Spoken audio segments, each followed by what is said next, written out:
Qualsevol edifici, sigui quin sigui el seu ús, ha de passar, quan arriba als 30 anys d'antiguitat, una inspecció i a partir d'aquí cada 10 anys. Això és el que estableix la normativa autonòmica del 2017 per tal de garantir un bon estat de conservació. Són molt pocs, però, els ajuntaments que han incorporat aquesta norma a les seves ordenances municipals i això vol dir que en molts casos s'incompleix i que vigilar que no hi hagi problemes estructurals depèn dels propietaris.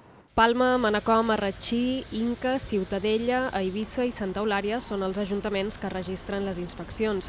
La majoria ho fan, però, seguint la llei espanyola que les obliga als 50 anys i no la llei balear, més restrictiva. El ciutadà, allà on s'ha desenvolupat una ordenança, com és el cas de Palma, l'ha acceptada perfectament i té un grau de compliment molt elevat. És habitual que s'hi detectin deficiències lleus, com humitats, però sovint també se n'hi troben de greus, que resulten en una inspecció negativa. Columnes en plantes baixes que han estat en contacte amb l'humitat del subsol, en forjats i estructures de la darrera planta que a vegades han tingut humitat per part de la coberta, l'estat general de la façana, un balcó en cruix o un element suelto, una persiana que no estigui ben, que estigui degradada. Quan això passa s'ha d'actuar amb rapidesa. I el propietari té l'obligació de reparar aquests elements. La població cada vegada és més conscient d'aquests riscos. Els darrers anys hi ha hagut molta més consciència i el propietari està molt més dispost a conservar l'edificació. El preu de realitzar una ITE és de 150 euros per habitatge en les finques de pisos i augmenta per als unifamiliars. Els experts insten els 60 municipis restants a incloure les inspeccions d'edificis a les seves ordenances.